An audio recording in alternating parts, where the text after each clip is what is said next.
Hello students, welcome back to my channel. कैसे हो आप सब? उम्मीद करती हूँ बेटा सभी अच्छे होंगे और अपना ख्याल भी रख रहे होंगे। तो बेटा आज हम करने जा रहे हैं अपनी वर्कशीट नंबर 19। 1 तारीख की है बेटा, गणित सब्जेक्ट की 7th क्लास के बच्चों के लिए है। आपकी मंडे की वर्कशीट नहीं आई है क्योंकि आपकी मंडे की हॉलीडे है, ठीक है। तो बेटा इसमें आज हम करेंगे घातांक और घात वाले चैप्टर से फॉर्मूलेज पढ़ेंगे, ठीक है, जो आपके लिए बहुत ही ज़्यादा हेल्पफुल होंगे और इसी के बेसिस पर आप आगे तक जब तक मैथ पढ़ोगे तब तक आपके लिए यूज़फुल रहने वाले हैं। तो इनको अच्छे से समझना है, ठीक है। तो जैसा कि हम जानते हैं कि अगर हम 4 को 4 से मल्टीप्लाई करेंगे तो इसका मतलब क्या होता है, 4 की पावर 2 आ जाएगी, ठीक है। और 3 से करेंगे, 3 बार करेंगे तो 3 आ जाएगी। और अगर हम क्या करें, अब 4 की पावर 2 और 4 की पावर 3 को मल्टीप्लाई करें तो इसका मतलब क्या होगा, 4 की पावर 2 और 4 की पावर 3, ठीक है। तो टोटल कितने हो गए, ये रिपीट हुए 5 बार। तो हम क्या लिख सकते हैं, 4 की पावर 5, ठीक है। या फिर हम इसको ऐसे भी तो लिख सकते हैं, हम इतना कुछ कैलकुलेशन करके देखेंगे, इससे अच्छा हम क्या करें, यहाँ पर 4 की पावर 2 थी, यहाँ पर 3 थी, तो 4 की पावर 2 + 3 कर देंगे तो क्या आता है, इसका मतलब 4 की पावर 5 हो जाएगा। इसका मतलब क्या हुआ, जब भी कभी भी गुना में दिया होगा तो इससे क्या होता है, हमें क्या कर देना, जब भी कोई आधार जिनका सेम होगा तो उनके घातांक को हम क्या कर देंगे, जमा कर देंगे, ऐड कर देंगे। जब एक ही आधार वाली घात गुना होती है तो उनके घातांक जुड़ जाते। देखो घात क्या होती है, ये, और घातांक होते हैं इसके ऊपर वाले, ठीक है। तो जब भी क्या बोला है यहाँ पर, जब भी एक ही घातांक, जब भी एक ही आधार वाली घात गुना होती है, ठीक है, आधार वाली, ये आधार है, एक ही आधार है और इनको गुना कर रहे हैं तो इनकी जो घात है वो क्या होंगी, जुड़ जाएंगी, ठीक है। जो इनके घातांक है वो जुड़ जाएंगे, जैसे कि 2 + 3। और आपको ऐसे नहीं समझना है कि 10 गुना में 10 दिया हुआ है तो ये क्या करोगे, आप इसको गुना कर दोगे इससे, नहीं, ये गलत होता है।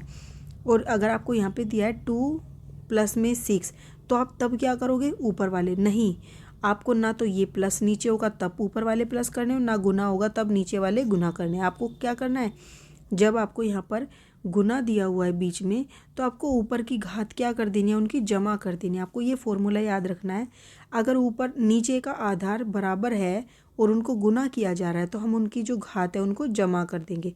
बहुत ही इंपॉर्टेंट है बेटा, थोड़ा सा टाइम लगेगा समझने में लेकिन आपको ये समझना है, ठीक है। और एम और एन क्या है, यहाँ पर पूर्णांक है, यानी कि 1 2 3 माइनस के भी हो सकते हैं, प्लस के भी हो सकते हैं। अब एक ही आधार वाली घातों का विभाजन, तो देखो ये 3 की पावर 4 है, 3 की घात 4 और ये 3 की घात 2 से भाग दे रहे हैं, तो 3 की घात 4 का मतलब क्या हुआ, ये, और 3 की घात 2 का ये हुआ। तो इसको ऊपर रखेंगे और इसको इससे डिवाइड करना तो इसको नीचे ले आएंगे। अब नीचे ले आए तो देखो बेटा इससे ये कट जाएंगे, तो यहाँ पे क्या बचा, 3 गुना में 3 यानी कि 3 की पावर 2 बचे।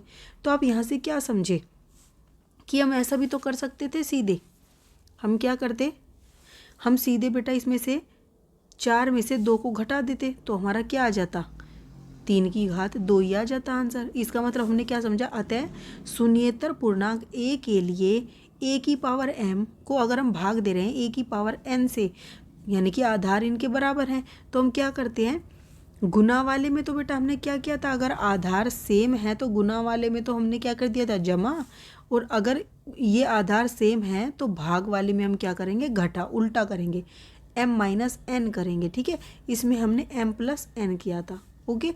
और यहाँ पर m - n का मतलब क्या है कि m जो है बड़ा है यहाँ से, मतलब हमें ये m उसको मानना है जिसकी संख्या बड़ी है। जैसे यहाँ पर 3 4 बड़ा है तो 4 - 2 करेंगे, ठीक है। अब आगे देखो बेटा कि 2 की पावर 3 की ब्रैकेट में फिर से 2 इसकी पावर है, पर विचार कीजिए तो इसको आप कैसे लिखोगे। तो देखो इसका मतलब क्या हुआ, इसको हमें 2 बार गुना करना है, ये तो यही बता रहा है कि 2 की पावर 3 को 2 बार गुना करना है, ठीक है।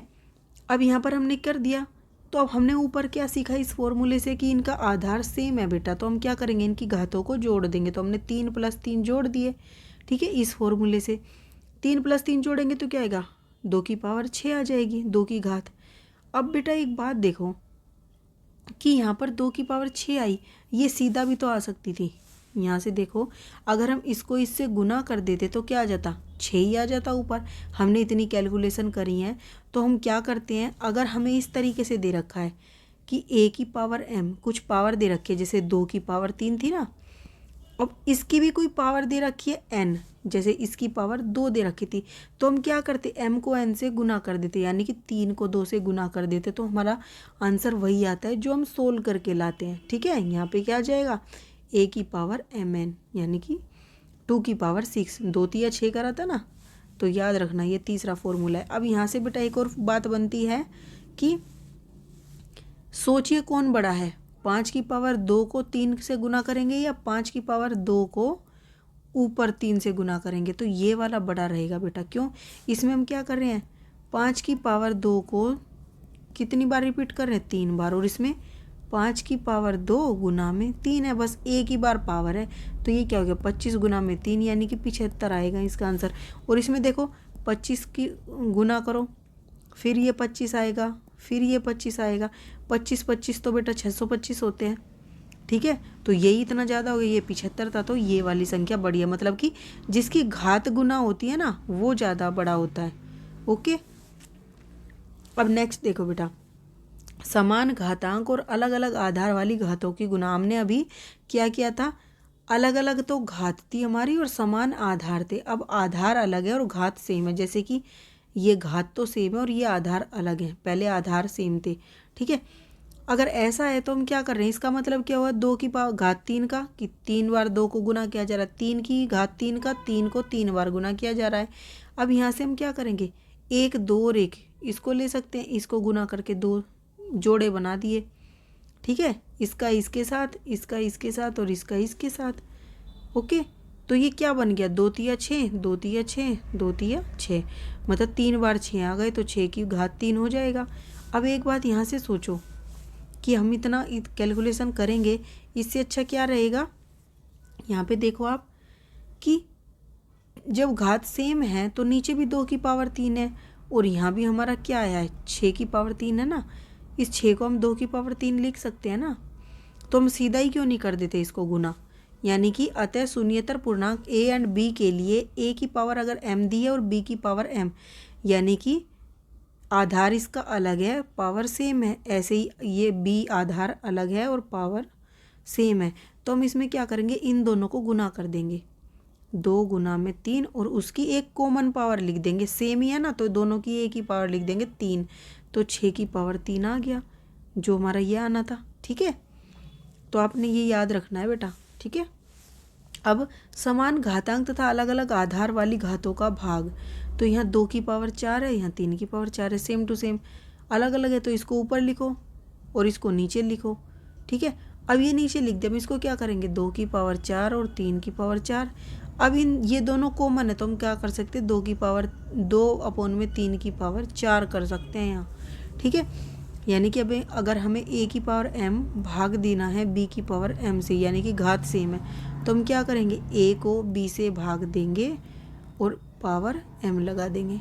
ठीक है, अब यहाँ पर किसी भी संख्या के अतिरिक्त, किसी भी संख्या शून्य के अतिरिक्त पर घातांक 0 का मान 1 होता है, यानी कि यहाँ पर कोई भी 0 को हटाकर कोई भी संख्या आ गई और उसका मान 0 है, अगर 0 का 0 रखेंगे तो बेटा 0 ही है, लेकिन अगर 0 का यहाँ पर नीचे क्या होगा, कुछ भी है, 2 है, 3 है, 4 है, उसकी पावर 0 है, तो वो क्या हो जाएगा, 1 हो जाएगा।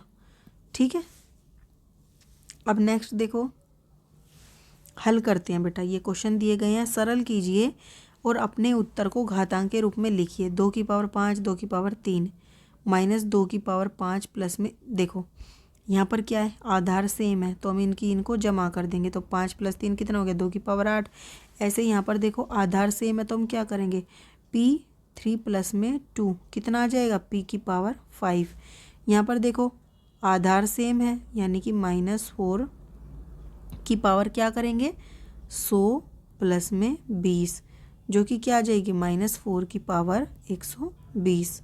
ठीक है, ऐसे ही बेटा नेक्स्ट करेंगे। नेक्स्ट में देखो यहाँ पर क्या दिया हुआ है, 2 की पावर 5 को भाग दिया 2 की पावर 3, यानी कि हमें माइनस करना है, गुना में तो जमा करते हैं और इसमें माइनस, यानी कि 20 20 सेम है आधार, तो 15 में से 13 घटाएंगे, 20 की पावर 15 माइनस 13, तो कितना बचा, 20 की पावर 2 बचे। ठीक है, अब ऐसे ही नीचे देखो 13 और 7 आधार सेम तो लिख दिया, अब 13 माइनस 10, तो कितना बचा, 13 में से 10 गए तो 3, 7 की घात 3 आंसर आ गया। यहाँ पे 20 की 2 आया था।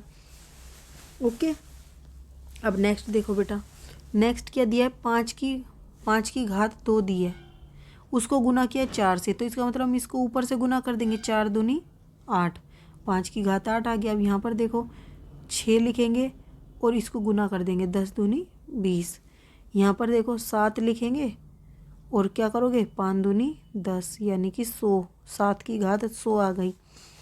अब इनमें देखो जब आधार अलग है और घात सेम है, यहाँ पर ये चीज़ अलग थी पहले, अब यहाँ पर क्या करोगे, इन दोनों को गुना कर दोगे। ठीक है, जो अलग है उनको गुना कर दोगे। तो देखो यहाँ पर हमने क्या किया, ये कॉमन घात था तो 2 को 4 से करके इसका कॉमन 3 लिख दिया, तो कितना है, 4 दूनी 8, 8 की घात 3 आ गया।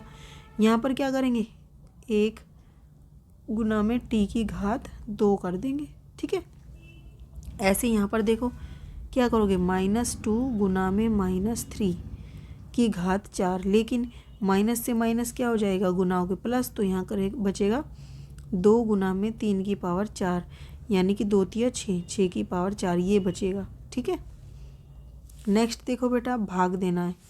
भाग में क्या, 4 की घात 5 को 3 की घात 5 से डिवाइड करना, तो क्या करोगे, 4 की घात 5 अपोन में 3 की घात 5 इक्वल टू 4 अपोन में 3 की घात 5।